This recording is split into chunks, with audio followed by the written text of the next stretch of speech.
in a few minutes, we're going to have Sabine Dall'Omo, is CEO of Siemens Southern and Eastern Africa, who's going to tell us about specific experiences on how technology and automation has helped economic growth in the context of the pandemic, with changes that have been accelerated, as we already mentioned in the first panel, forced by the conditions imposed to us by the pandemic, but of course mean a technological leap which is very relevant in production. We also will be talking to Sabine, and in a few minutes, we will be together with Arlette Baron, global technical sales experts for digitalization, to go deeper in other aspects regarding what is meant for Germany specifically in the distribution systems. Well, here is with us our next speaker, Sabine Dall'Omo, CEO of Siemens Southern and Eastern Africa, to be with us with her presentation. So thank you so much, and it's great to be with you, and greetings from Johannesburg, South Africa to Chile. Thank you very much. Thank you for your time. Please, we have some 15 minutes, 20 minutes for you, so now we can listen to your keynote. Thank you for being with us, Sabine. Thank you so much, and if you maybe would just share my slides. Sorry, can you say it again? Would you be able to share my slides? Yeah, sure. Vamos a presentar de inmediato la presentación de Sabine, la pondremos en pantalla. We're going to have Sabine's presentation. We're going to place it on the screen to be able to move on with the talk. Yeah, let me talk about how harnessing technology and automation for the improvement of the mining industry. And I'm very pleased today to talk about this because mining is for us so important in South Africa and in the Sub-Saharan Africa environment. I would like to give you a short overview on the next slide on the dependency of the Sub-Saharan Africa region, if we can move on.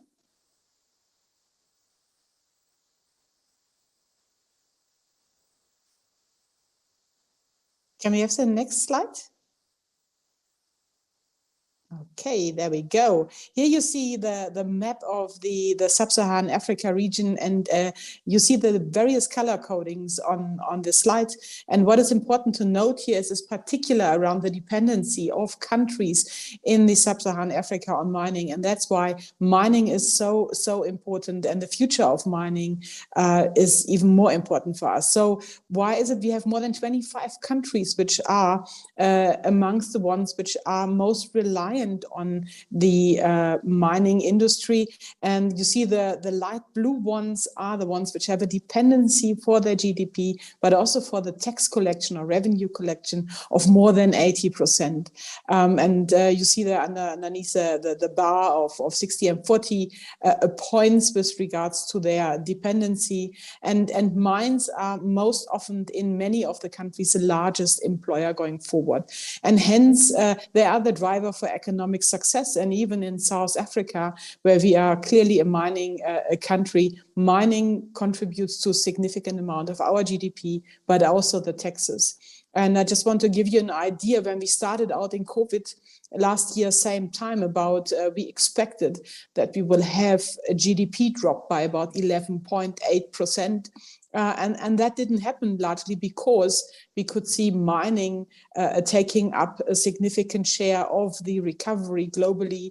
And we ended up with only -7, which is still a lot, but we improved our GDP significantly, giving us space as a country to breathe for the third wave, which we are currently experiencing. If we go on, next slide, please.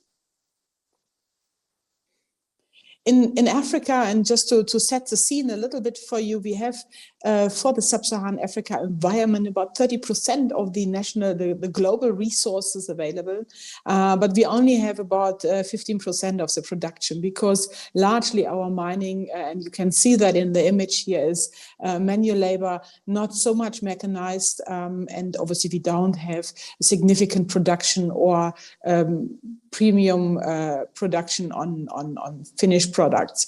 And why is that? Because we have a lack of transparency, we have political influence, but we also have social unrest around regions where people needs to be resettled.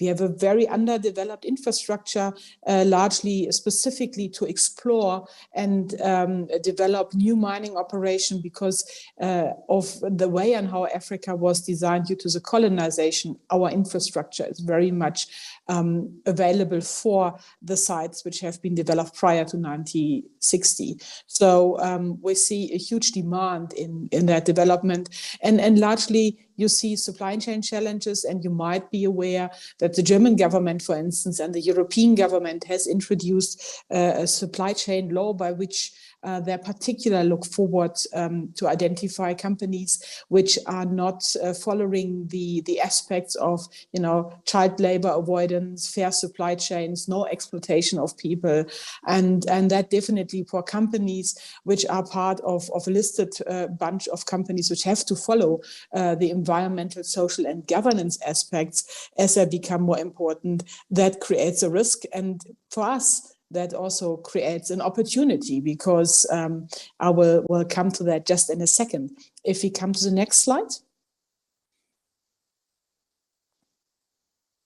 We have seen particular in the mining environment that specifically in the first months between March and May last year, that mining was significantly disrupted because major countries which are consumers of mined goods, like for instance China, were also still in the recovery period from their COVID-19 impacts. And we have seen that through the areas we have seen regulatory insecurity and uncertainty. We had an unstable workforce, but we also have people being affected by COVID-19 because a lot of mining operation, and all of you will know that best, is really working in confined spaces together with many others. And obviously with a disease like COVID-19 that creates a huge health risk within the operation. But there's also positive signs which come from the mining environment. And I will come to that now. If you come to the next slide, please. The mining houses had a fantastic turnaround, specifically in our region, because first of all, the mining companies have been the companies which have rolled out personal protective equipment for COVID-19 related aspects in the first place, because safety is in the mining operation the most important factor in order to make sure that you have a good business case. And therefore, the awareness within zero harm cultures in the mining operation has led that they, first of all, were up to provide vaccination sites at their sites, provide PPE, had strict protocols, and therefore mining operation past May last year, specifically in South Africa, saw a significant recovery, and currently we do see a kind of a super boom. But why is it so important? Because also COVID-19 was the enabler for us to deploy in a very manual, often very manual labor situation in mining operation, to deploy modern technologies like digitalization as well as automation, because we could help them to run the operation partially also through remote assistance. And they have adjusted specifically for their workforce a new normal workway. And I think mining in our region is definitely a mirror image of what is possible in an industry where you would have thought transformation into the new normal is very difficult. But it also creates a lot of opportunities. And why do I say that? Mining has such an important value within the global value chain, where we see that specifically Europe, but also Germany, our country where our headquarters is, and the United States, all their COVID-19 recovery plans are based on a digital and green recovery. Well, what does that mean? If you look at mining operations particular, we see a huge demand for minerals, specifically minerals which are used within e-mobility, within hydrogen production, but also within battery storage. And we expect that if we see a reach of the Paris Climate Agreement which was closed in 2015, and we want to live to these targets all countries have signed up to, then the mineral output would have to increase 4 times by 2040 than to what we had in 2010. And we expect an uptake, and I think that is fascinating also in the context of South America, but also particular in our Southern African region. We expect an increase in the production of copper by plus 40%, nickel between 60 and 70%. And if you then look at the drive to e-vehicles, and compare that again to the amount of minerals you would use in order to produce a normal combustion engine, they need e-vehicles need about 6 times more minerals because of the battery, the motor, than a normal car, which we have currently on the road. So therefore, mining will be vital going forward, and finding ways to make mining as attractive in all the aspects of a global value chain. That is our target, and that is what I would like to show you on the next slide.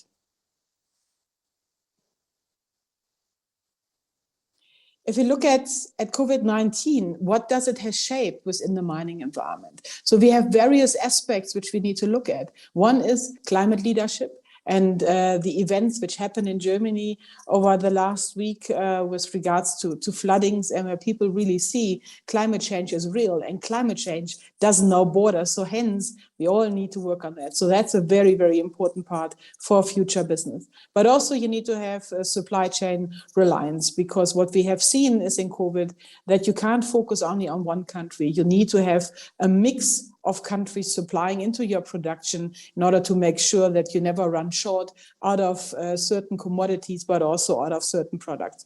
You need to have security, because one thing we also have learned in COVID-19, when everything went digital, you have not only the good guys coming in, you also have the bad guys. And security of data and operation is obviously a very important part. And therefore, we support, as a Siemens organization, with our Charter of Trust, to help not only our ecosystem to be secure, but also the one of our suppliers. We see that governance is important, because mining, obviously, with the aspect of environmental implication by having a mining operation, that has to be absolute above board if you want to have a reliable mining business going forward. The development of human capital, because as we have seen, many of the operations have been more digital now, and the skills need to be adapted to the new demands by the companies.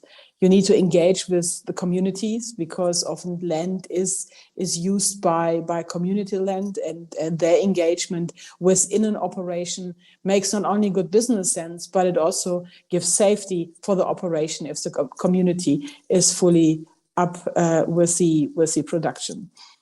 But then you have operational challenges, and output, productivity, time to market, stock prices are obviously all aspects which you need to consider in your operation. And specifically in the mining environment, there we have a lot of opportunities to improve that process and make sure maximizing of profits can happen in the interest of all stakeholders and shareholders. But also, as said, environmental aspects should not be kept out of reach.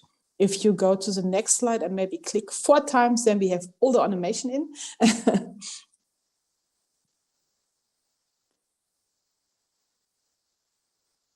And click another 4 times, so then you see the content. Just bring it all up. Yeah, so when we look then again at the technology which we can apply from a Siemens point of view, and how mining has changed in the environment where we are currently in, we clearly see digital processes for the equipment which can enable the productivity. We see that advanced automation and integration of engineering solutions, specifically digital twin applications, can help to make sure that if you have a new process being implemented, you can test it. And specifically in the mining environment, health and safety is so important. So you are able to simulate safety aspects, but also risk aspects coming up out of the future production in the digital twin, can train the staff for the potential risk with their experience and make sure that when the implementation happens, that the staff has the requirement and the learning that they are safe when the operation is active.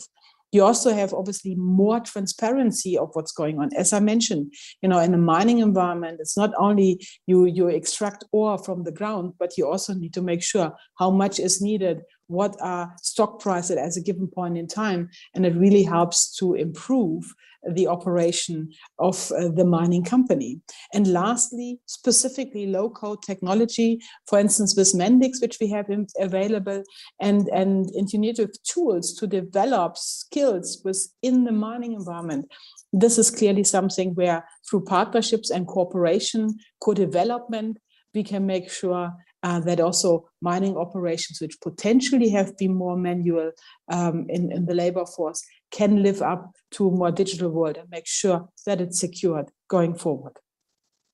The next slide just gives you a little overview of some of the news we had seen as COVID came along, and as we had last year, a significant impact in May in our output. But as said, we have recovered significantly, and we enjoy currently the fruits in our more balanced GDP and obviously in our cash balance within the state.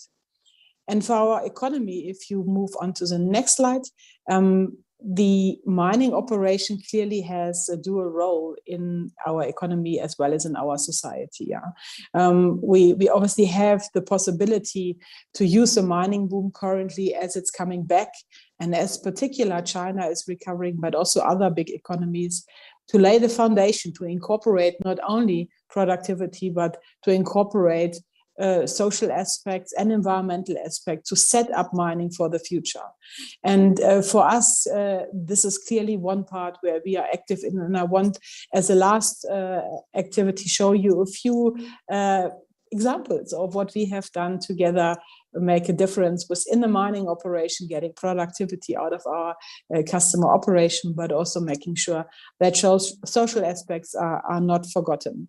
And it's really important because mining has such a large impact on job creation, not only the direct ones within the mining operation, but also the job creation for the associated communities and people supplying as a sub-supplier into the mining operation.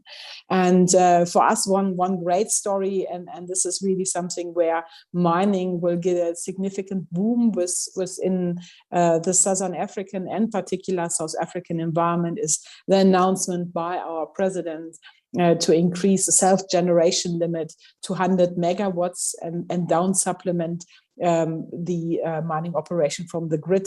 So here we see a lot of areas where mining can also make a difference to be environmental neutral, specifically when it comes to energy consumption, and make green electricity available in order to get the operation running. And next slide, please. Some quick ideas on how we can enable that. We can go to the next slide. So like one part which we did last year, we're still busy partially with the service activity around it, and that is in Lumbwana. This is a copper mine in Zambia on the border to Congo. And here, even during COVID-19, this is a long scheduled project. We could complete the upgrade of the mill, and we are very happy to see that we could introduce modern control systems into the mining operation. And there are two positive aspects around it. First of all, we were able to do that work together with the Zambian government and the South African government, as well as our colleagues from Germany, which have been all granted access to go to site, and they have been kept safe by our customer, which was a fantastic collaboration. And secondly, we could install technology, digital aspects to the operation in Zambia, where we could also give online support to run the operation properly. I guess this is one of the most successful mining operation we had in the Southern African hemisphere. If you go on.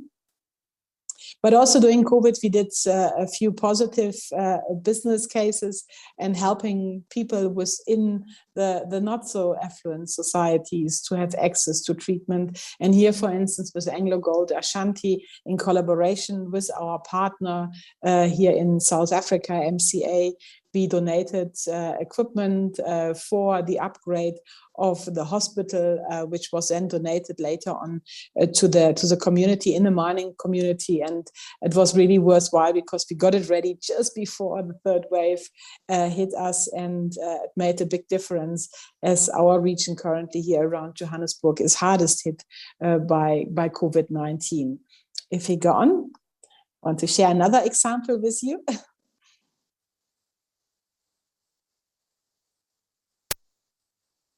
One more project which we did was in the COVID-19 area, and that is really around the implementation of technology also in South Africa, in collaboration with the, and let me get some lights here quickly, in collaboration with the CSR, which is the Council on Scientific and Industrial Research.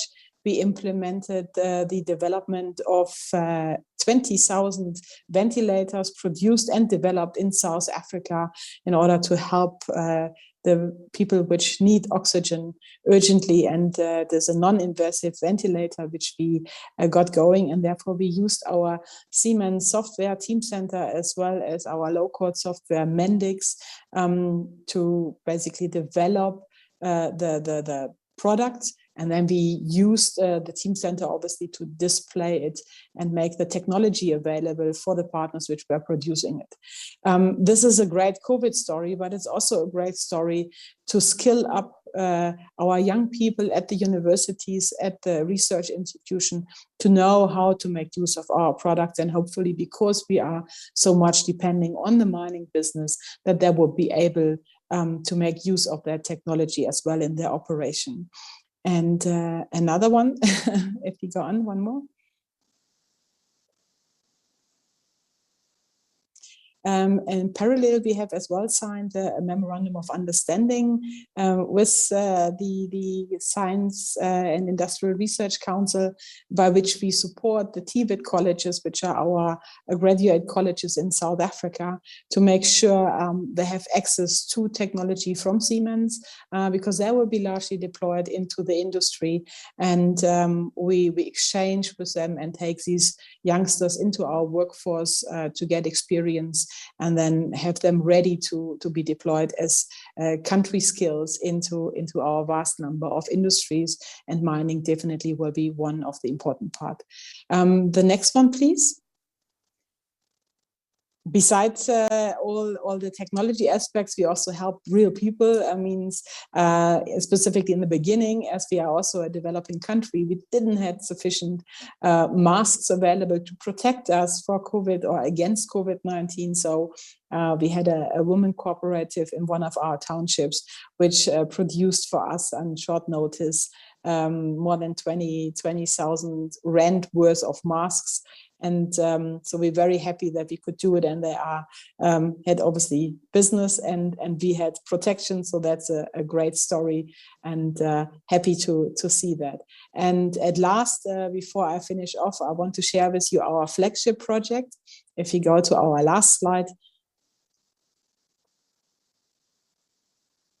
This is a handover of a project, Sila Makawane Hospital in the Eastern Cape in South Africa, and in collaboration with the German government and the Solidarity Fund and the South African government, we could upgrade one of the hospital as a modular hospital with more than 100 beds, which we have kitted out for the treatment of COVID-19. And we believe that makes a big difference. And it's also one of the projects where we are extremely proud of, that in collaboration we could get this going.